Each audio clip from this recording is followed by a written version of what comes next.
Après avoir fait l'interrogation de données en SQL, maintenant on va attaquer la manipulation de données. Donc la différence, c'est que vous allez cette fois-ci ajouter des informations, modifier des informations ou supprimer des informations. Donc voilà, avec différentes instructions SQL. La première instruction SQL qui permet d'ajouter des informations, ajouter des lignes dans une table, un nouveau client par exemple, eh bien, peut se faire à l'aide de valeurs qu'on vous a communiquées, ou peut se faire aussi, c'est plus rare, à l'aide d'une requête qui va aller chercher des valeurs dans la base de données. Donc ce type de requête permet en général de faire des sauvegardes ou des historiques. Sur la première, la plus courante, on vous dit qu'il faut maintenant, par exemple, ajouter un nouvel article. Donc, on va dire qu'on fait un insert into la table article. Donc, on spécifie bien sûr la table dans laquelle on va ajouter une ligne. Et ensuite, on met toutes les values, deuxième ligne, et vous faites attention de bien mettre les values dans l'ordre des champs de la table. Cette table article, par exemple, on avait en premier le code, en second la désignation, et puis en troisième, le prix. Je vous les ai mélangés dans la requête, mais vous devez strictement suivre l'ordre, sinon il va les mettre au mauvais endroit, ou vous risquez d'avoir une erreur. Sur la requête qui permet d'archiver, et là on veut par exemple récupérer les factures de 2022 et on va les mettre dans une table que je vous ai créée qui s'appelle archive facture. J'ai besoin par exemple que de 2 champs. Voilà, j'ai juste besoin du numéro et de la date. Donc là, classique, comme tout à l'heure, on fait un insert into le nom de la table dans laquelle on va rajouter une ligne, l'archive facture. Et là, par contre, il faut qu'on récupère l'ensemble des données qui correspondent au numéro et à la date des factures de 2022. Donc avec une requête select, vous savez bien faire ça. Comment on exprime 2022 ? Attention, c'est bien sûr year, year de date fact, qui sera égal à 2022. Vous pouvez utiliser between, bien sûr, mais c'est toujours plus chic d'utiliser year. Donc voilà, soit insert into value, soit insert into une requête select qui va chercher les informations. On a ensuite update. Donc update, vous mettrez la table ou les tables, on verra pourquoi tout à l'heure. Et surtout, n'oubliez pas de mettre juste après set, qui est l'instruction qui permet d'introduire les nouvelles valeurs. On pourra avoir besoin de where, on va voir dans quel cas de figure. Donc le premier cas, donc l'entreprise La Gamerie de Rezé nous donne enfin son mail. Si vous vous souvenez, la case du mail était nulle, is null, était vide. Donc on va faire un update de la table client. Voilà, c'est dans la table client qu'on va rajouter une valeur. Et tout de suite, on met la nouvelle valeur. Voilà, c'est le mail. Et si vous laissez comme ça, eh bien, vous allez vous retrouver avec tous vos clients qui auront le même mail. Bien sûr, il faut faire une restriction. Voilà, là, la restriction, on connaît, c'est un where. Donc on l'utilise dans le select, mais vous voyez qu'on peut l'utiliser dans le update aussi. Donc on dit que c'est la gamerie, et bien sûr on précise Rezé parce qu'il y avait 2 gameries. Un deuxième exemple que vous devez également savoir faire en update, c'est lorsqu'on augmente ou on diminue. Augmentation ou diminution. Donc là, c'est un prix d'article qu'on va augmenter de 5%. Donc on va updater la table article, pas de problème. Et on va introduire le nouveau prix, donc PUHT art, à gauche, c'est le nouveau prix, il va être égal à quoi ? Suspense, on le voit aussi en algorithmique. Eh bien, c'est l'ancien prix plus 5% de l'ancien prix. Tout ce qui est à droite, c'est l'ancien. À gauche, c'est le nouveau. Il faut bien savoir écrire ce type de requête-là. Alors, et là, du coup, il n'y a pas de restriction. Tous les articles ont pris l'augmentation de 5%. Mon troisième exemple, qui va être un peu plus complexe, on va être obligé de travailler sur plusieurs tables. Alors pourquoi ? Donc on vous demande de modifier une quantité. Donc la quantité, c'est dans la table comportée. Donc on vous demande de mettre la nouvelle quantité. La nouvelle quantité, c'est 2. Elle va venir écraser l'ancienne quantité. Pas la peine de rappeler qu'il y avait 3 dedans. Elle va venir l'écraser. Par contre, il faut qu'on dise dans quelle case. Donc il s'avère, j'ai simplifié l'exemple, que la facture, c'est une seule facture, c'est la facture du 28-12. Par contre, dans la facture du 28-12, vous aviez 2 articles, donc il faut préciser lequel. Alors, s'il y avait eu un problème, le plus évident, c'était de rappeler le numéro de la facture, mais du coup, on n'était pas obligé de travailler sur 2 tables. Et là, je voulais vraiment vous faire travailler sur 2 tables parce que on a fait une restriction sur DateFact, et DateFact, c'est dans la table facture. Donc, dans le update, vous devez préciser que vous avez besoin de ta facture. Pourquoi faire ? Eh bien, je vous le mets tout de suite maintenant, pour pouvoir faire une jointure. Voilà, c'est ce cas particulier, on peut avoir plusieurs tables, parce qu'on est obligé d'aller chercher une information pour faire une restriction sur une autre table. Sinon, update, c'est la table dans laquelle vous faites la modification. Dernier élément, dernière instruction SQL pour faire de la manipulation de données, c'est la suppression, donc la plus dangereuse. Donc toujours pareil, comme pour le insert into, vous allez préciser dans quelle table vous allez supprimer une ligne.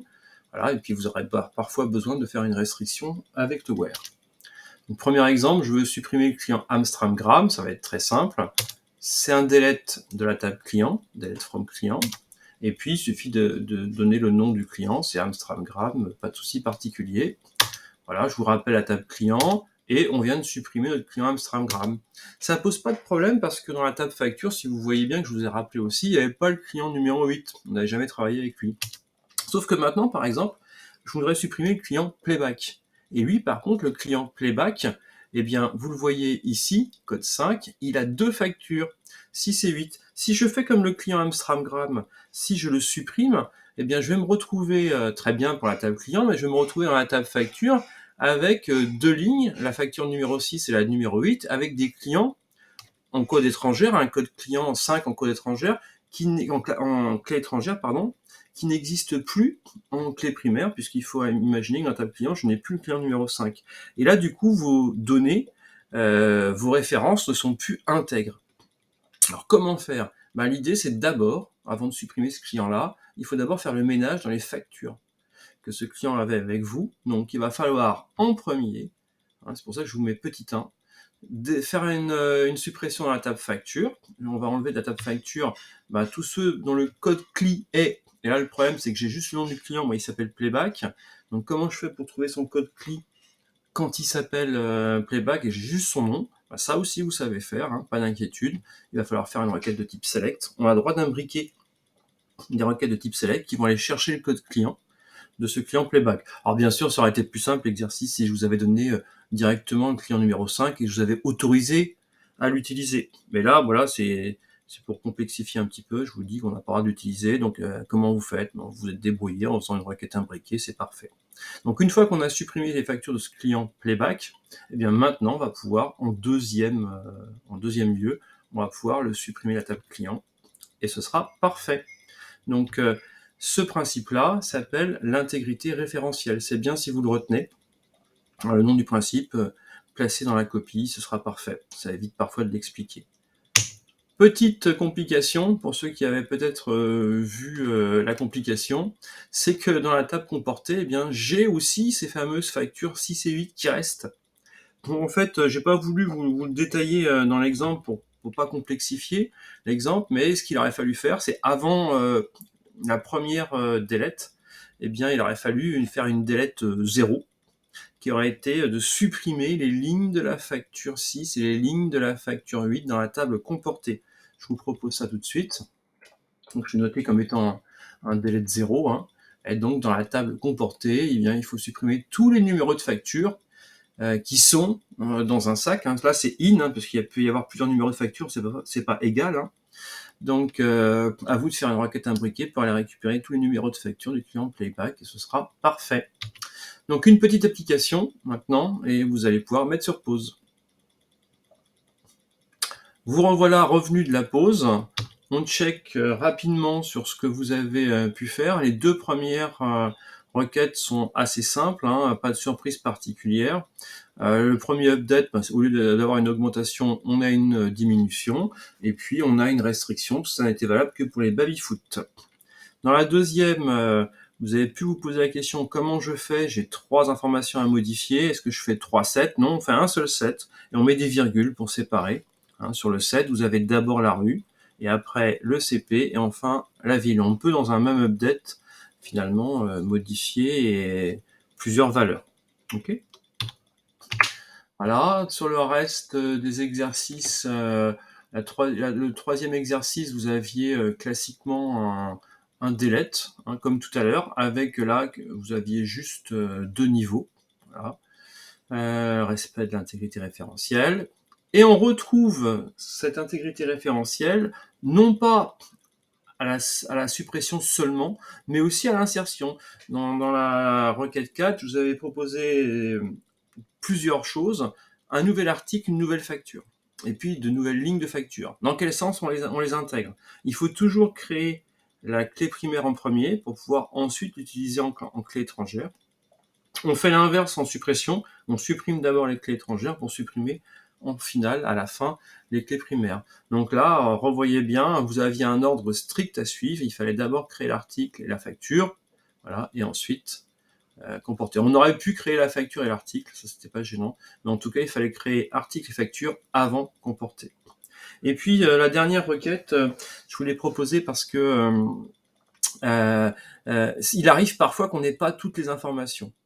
Par exemple, là, pour ce client, je n'ai pas son adresse pour l'instant.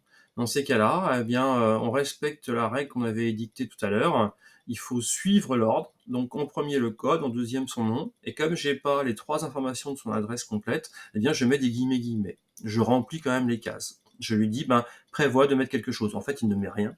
Mais sinon, vous aurez un message d'erreur. Si vous voulez pas vous embêter à mettre des guillemets, il va falloir s'embêter finalement, je pense, davantage en précisant juste après la table quels sont les champs pour lesquels vous avez seulement des informations, en respectant là aussi l'ordre. Voilà, donc je trouve que c'est plus pertinent et plus rapide d'utiliser la première solution. Voilà, vous savez tout, vous êtes prêts, allez, bon courage.